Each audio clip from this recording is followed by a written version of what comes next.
part of our discussion forum. Without further delay, I will give floor to Karen Irvine, because we have already a delay.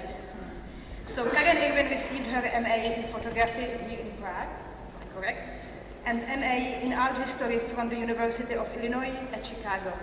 She's a curator and associate director of the Museum of Contemporary Photography at Columbia College, Chicago. She will talk on visualization or visualizing the invisible in contemporary photography.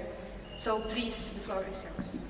Thank you so much, and I'd like to thank the whole Fotograf team for the invitation here, Marketa, Hanna, Eliška, Pavla Vanka. As you mentioned, I went to school here, and this is where I discovered photography and how much I loved it, so it's a special place for me. So thanks to all of you also for being here today. I didn't need glasses when I went to school. Now I'm a little bit can't see. Contemporary photography is haunted, no less so now than at its beginning, when in the mid-19th century, spirit photography was created and claimed to present images of ghosts or spirits who were present but went undetected by the human eye. Largely due to the spiritualist movement in the United States, which believed that the dead both had the ability and the inclination to communicate with the living, spirits of dead friends and relatives started to appear in photographs, supposedly to communicate with their loved ones from beyond the grave. Practitioners such as the Boston engraver William Mumler created beauties such as the ones behind me, and found work with many clients, and it became a very profitable business.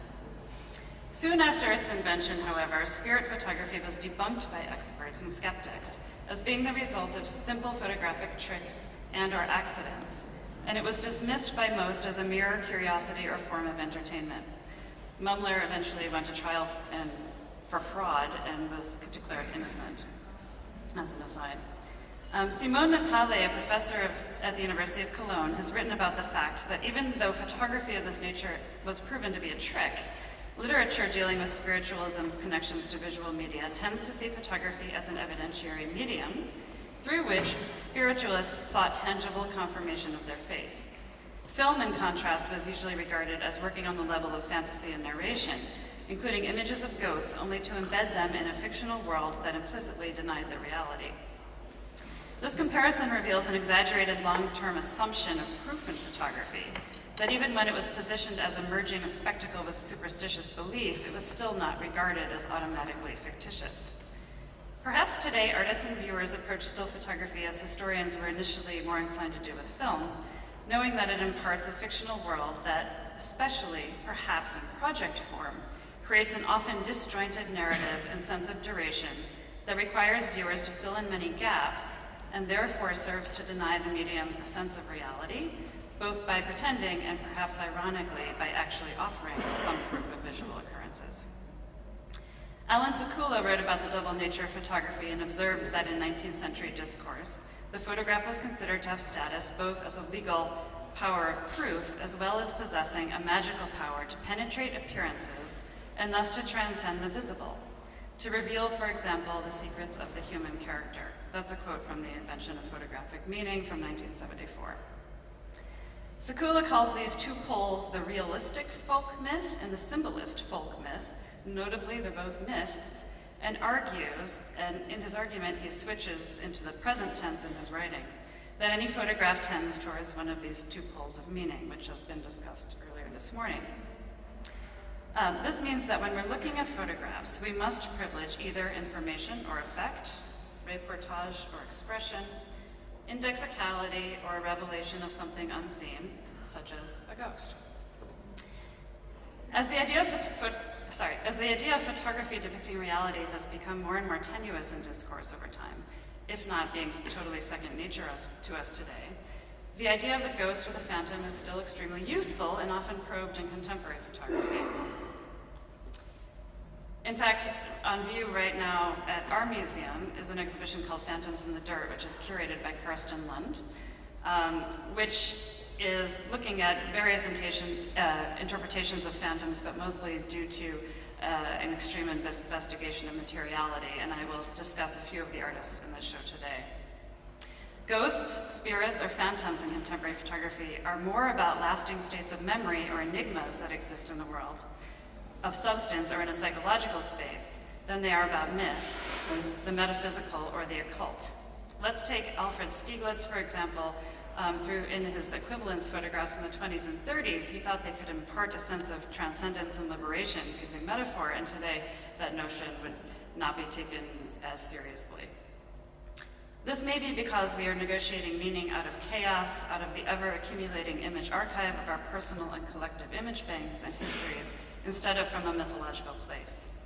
Many, if not most, contemporary artists addressing mystery ground their work in rationality as opposed to mysticism, drawing on traditions of criminology, social documentary photography, scientific photography, and other approaches that hinge on the notion of visual truth. In order to discuss where and how phantoms appear in contemporary photography, I've come up with 4 different categories or approaches that I have observed recently, which is by no means exhaustive, but I think it will reveal something about the theme of today's conference, seeing is believing in contemporary art. First, I will discuss artists who almost directly quote spirit photography, myths, and create etherealized figures in their images. Secondly, I will look at a few artists who use empirical and scientific methods to drum up mysteries from what appears to be plain fact. And thirdly, I will look at artists who are using photography to refer to the charged landscape.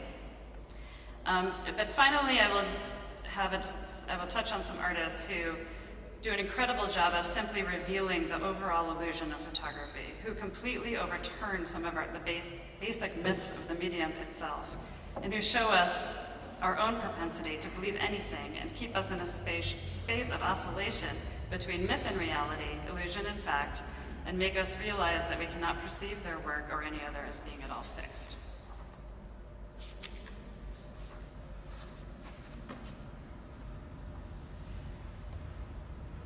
From 19th century spirit photography to 20th century artists such as Francesca Woodman and Dwayne Michaels, to others more recently as the emerging artist Daniel Coburn, whose picture is here, there's been a long-standing fascination with fugitive images and etherealized figures that are usually the result of long exposures or other chemical and physical manipulations.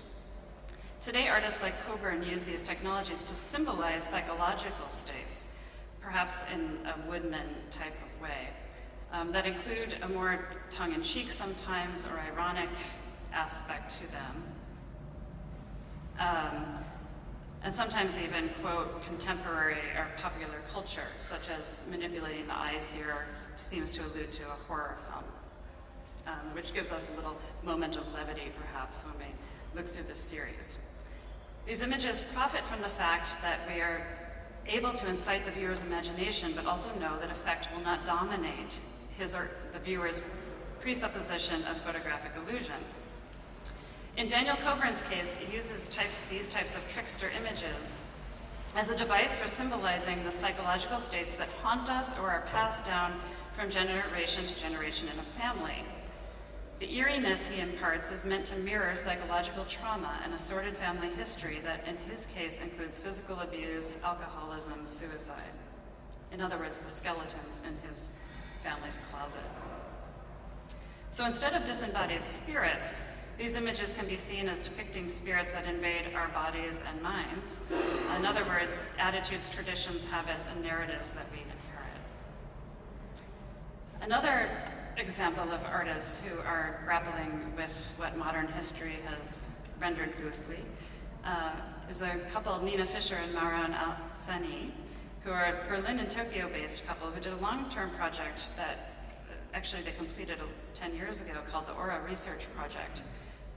They used techniques of Kirlian photography, where placing an object on photographic paper, and if you connect it to a source of high voltage, it, of course, will create an image. For this, the artist photographed abandoned but preserved homes and offices and showed them next to registrations at the same spot using this technique, which was presumed to capture the aura of a place. These abstract radiant light forms at once allude to Walter Benjamin's hypothesis that reproduction misses the aura of the original, in this case in a playful manner, as the artist claimed to documenting the auras, using these two contrasting types of photography in their visits to the empty rooms. The project can also be seen as a reference to earlier aura theories in theosophical circles around 1900, and we talked about this a little earlier, and the connection to abstract paintings and abstraction in like a case of Kandinsky, who was influenced by the occult. The series subjects are rooms with either previously inhabited by German historical figures, such as the church on the bottom, it's the church where Nietzsche was baptized, and this work that claims to visualize the invisible and to be an attempt at exhibiting visions of other worlds through alternative media, questions anew the history and strains of photography, such as thought photography, which presume that psychological activity generated discharges which could be recorded, and the utopian ideals behind such thinking. This is an emerging couple, again, of artists Anton Dolezal and Lara Shipley. And I just came across this project called Devil's Promenade, which has to do with this myth of the spook light in rural Arkansas in the Ozarks. The Ozarks are a region of darkness. It's heavily forested. There are a lot of ravines. And people claim that there's this phenomenon of a spook light that appears kind of hovering over rural roads. So the couple is mixing their own photographs with found images and folklore and old and different photographic techniques to address the living mythology of this light. They state, "Our aim is not to provide documentation or explanation of a phenomenon, but to suggest a narrative that, in the spirit of the light, is part fixed in this unique region and part afloat in a mysterious otherworldly realm." The artists are not creating ghosts in a random location, but rather exploring a location that ghosts are really thought to exist. So in this way, they are looking at the mythology of ghosts themselves, exploring cultural fallacies, and by extension, stereotypes, since they, although operating with a fair degree of irony, do manage to confront the viewer with his or her own preconceived notions of this place, or places like it. In other words, rural, isolated places perceived as being perhaps backward. The artists use the power of photographic evidence to cunningly poke at our dismissal of these places as being full of myth believers. What if someone were to offer proof? The power of this work hinges on our propensity to believe such myths, or alternatively, to laugh at those who do. On a slightly different note, so this is into my second category, are artists who, through photographic, just basic abstraction, materials, accidents, and effects, use the medium in a pseudo-scientific manner to detect something invisible to the eye, or at least to suggest that they're doing that. Works where the technique and materials suggest that they might reveal something hidden. This is Richard Moss's work, who uses a film called it's like so hard to look at, Aerochrome, that was developed during World War II, and basically the film renders a different light spectrum than what our eyes can see. So with things that are green and contain chlorophyll, they come out of kind of this crimson pinkish red. The film was developed in order to detect people in the landscape that might be wearing camouflage or a green painted tank and so forth. But Moss applies it to the Congo, which is a war-torn zone, in order to, in a way, make the war visible to us, or at least allude to the war there, which is, compared to other places that have war, very invisible. Usually you can see a building that's been bombed or bullet holes in a building, but in the Congo, of course, shelter is more temporary. There's a lot of fire, and the war is waged often with machetes and knives instead of bullets. So for Moss, this was important to recognize that difference. So rendering the land in an acidic pink inversion of a documentary photograph, the work suggests the invisible scars that war leaves on a landscape and a population of people. Jeremy Bolin takes a even more scientific approach. He's a Chicago artist who works with sites that are contaminated with nuclear and toxic waste, such as the site depicted here, which is actually where the world's first nuclear reactor was built in Chicago and buried there. So this is in a forest preserve in the suburbs where he went and discovered that the site is marked. It kind of talks about the history of the nuclear reactor, and it says that it's completely safe for people to be there, but please do not dig, which is funny. So Bolin developed this technique where he shoots pictures and then buries the film in the landscape for months at a time and then unearths it. And they all contain these kind of aberrations, and which film might do because of cold and other factors, but in his case, he's done some controls and he really believes that it's detecting radiation. Of course, that's not really the point. He's not aiming to be a scientist, he's an artist, but it's extremely suggestive. And all of the debris you see on the outside is actual dirt and grass that he puts on the photographic print between the glass, the glazing, and the print itself within the frame, which of course potentially is carrying some radiation, some of these materials that he claims to be detecting. Where am I? In this process, he reveals phenomena happening out of our view, but provides evidence of its mysterious, often destructive existence. Again, Angela Strassheim's Evidence Project is another example of this. She worked for a forensics office before she created this series, and she learned how to use this technique called Blue Star. It's a powder that when you put it into a room where violence or a murder has occurred, actually detects the proteins from blood that might have been there during the crime. Even if the room has been repainted or scrubbed, it's like a really amazing substance.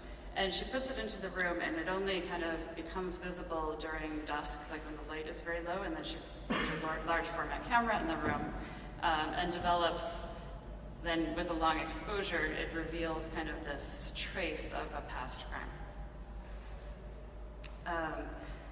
And in a way, these high contrast images do appear very ghostly, but of course, these are actually extremely evidentiary photographs. Here's another example. One of the artists in our current show, Phantoms in the Dirt, is Anya Galaccio, whose project, As the Moon Turns in Space, takes a large microscope, and she actually kind of looks at dirt as landscape. So she's navigating, just a little small dish of dirt and finding interesting images, and of course talks about it and titles it as almost looking like the moon. So she's spending hours finding different views that are evocative of other things, the moon, landscapes, and figures. So in her case, the dirt becomes expansive, like moon rock, and her work becomes an implicit rumination on the finite and infinite, on vision and knowledge, and on visual interpretation. Of course, we all probably know this project by Joel Sternfeld, where this is into the third category, where the artist's works suggest something hidden in the landscape that is not visible in the photograph, but rather in our minds, or our collective knowledge. In this case, Sternfeld, this picture is a murder location as well, where a young woman was killed in the mid-'80s, and he went and photographed the spot, and it's from his On This Site project. This is almost the reverse of thought photography or mental photography, where it was claimed that the thoughts of an individual could influence film and mark making. These take straight photographs of places that have seen some sort of trauma, and these works are impossible to reconcile. On one hand, they suggest in a simple act of photographing them in a documentary manner that there is more to be seen than meets the eye, or that the energy at the site might be detectable through just looking at the photograph. Conversely, they simply underscore the fact that trauma doesn't always leave its mark, that a nondescript place can have a dramatic history. In the process, they underscore photography's inherent inability to tell a full story and hinge on the question of what is perceivable and what is not. I brought one more example, also from Karsten's show, which is Joachim Kostner, who looked at the Barker Ranch in California, where Charles Manson and the family hid out after their series of murders in the late 60s. And it's very similar to a Sternfeld approach, where he's kind of documenting this place from all angles in a manner that's, in a way, reminiscent of Farm Security Administration photographs, but also talks about this link between the family and this kind of the rugged individualism and this idea of the Wild West perhaps being, containing room for outlaws, if you will. But in a really different way, the artist Christian Patterson is also dealing with a traumatic historical event. But in his case, he's very freely mixing fact and fiction. He's taking as a starting point the 10 murders conducted by 19-year-old Charles Starkweather and 14-year-old Caroline Fugate in the winter of 1958 and 59 in Nebraska and Wyoming.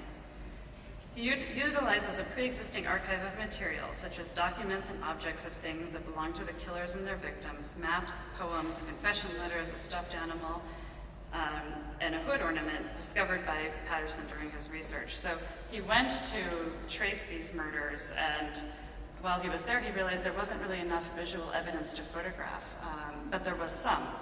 So when he went to Caroline Fugate's house, for example, it was no longer in existence. There was a filling station there, but across the street, which is this top left-hand image, was a house that probably was from the same era and probably looked like the home where they had conducted their first set of murders. So he immediately thought, well, to tell this story, I don't have to be literal, I don't have to be truthful to the narrative, I can be interpretive, because at this point in time, 50 years later, it's all about interpretation anyway. And in fact, this project had been interpreted in very many ways in those 50 years. Terrence Malick's film, Badlands, was based on it. There are probably 8 or 9 films, a song by Billy Joel, and so forth. This was one of the biggest news events to happen in the middle of the United States in the whole last century. So it made a big impression on popular culture, and Christian Patterson is really pulling from that. And of course, it's so remote that in many cases, there were things that he discovers that he's pretty sure do tie back to the murderers, like this blue poodle that you see in the photograph. In one of their diaries, the killers talk about the fact that he bought her a stuffed toy blue poodle when they were on the road together, and Christian went into one of the houses where they had held out for a while that was abandoned for decades, and he saw this on the stairwell, and it looks 50 years old, it's in the right place, and nobody else would recognize that unless you had done the level of research that he did. So the images record places and things central to the story, depict ideas inspired by it, and capture other moments of discoveries along the way. There is a deliberate mixing of fact and fiction, past and present, and myth and reality, as it presents, expands, and represents the various facts and theories surrounding this story. While photographs are at the heart of the work, they are both informed by documents and objects that belong to the killers and their victims, as I said. And the project Incorporated is a really good example of one that incorporates references and techniques of photojournalism, forensic photography, image appropriation, and reenactment of documentary and documentary landscape photography. It deals with a charged landscape and plays with ideas of photographic representation and truth as the work deconstructs a pre-existing narrative.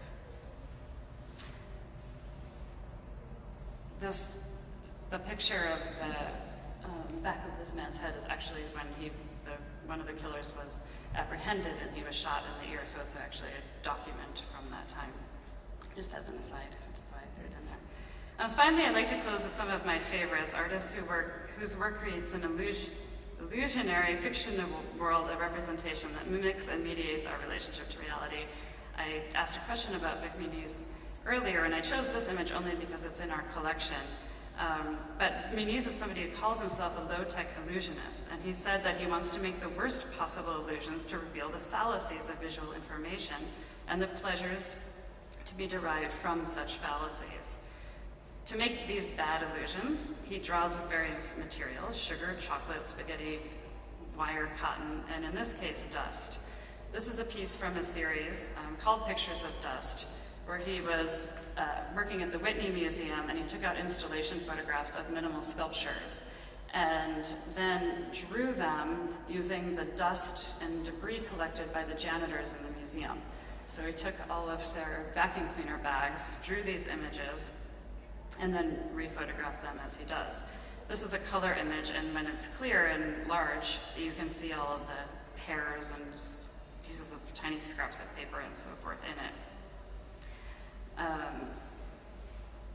And finally, Muniz made a quip about this piece that it's mostly, dust is mostly, human skin, and so he said people don't understand minimalism, so they're in the gallery space scratching their head a lot, and that's why there's so much debris. But this photograph is impossible really to categorize. I mean, it is a photograph, but it's also a photograph of a drawing made from dust, of a photograph of a sculpture. And it begs the question then, what are we looking at? It doesn't let the viewer settle into one conclusion or another. I just discovered this work in Karsten's show again by Alison Rossiter. These are tiny little images that are made from paper that she discovered that had, Kodak paper that had expired in the 1920s and 30s. She dips it in the developer as she prints it, which makes this kind of what looks to be a horizon line when you walk into the gallery because they're only about this big.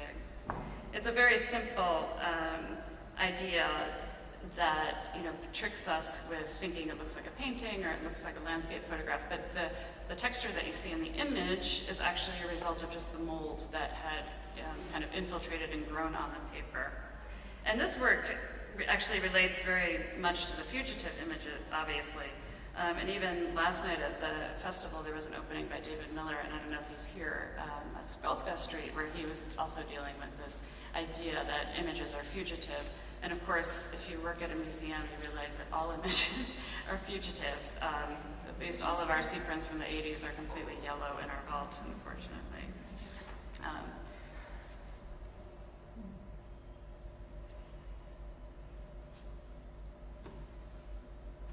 Yeah, and that relates to this idea that,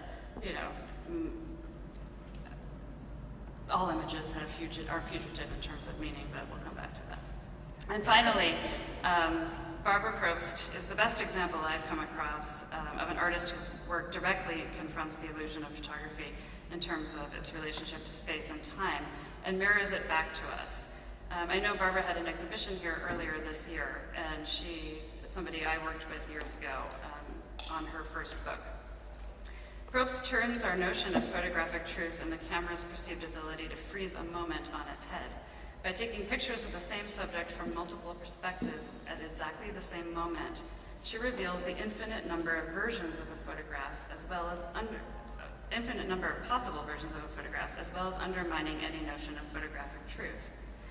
Probst, like many of the artists discussed today, undermines the perceptual belief that photography contains a picture of reality.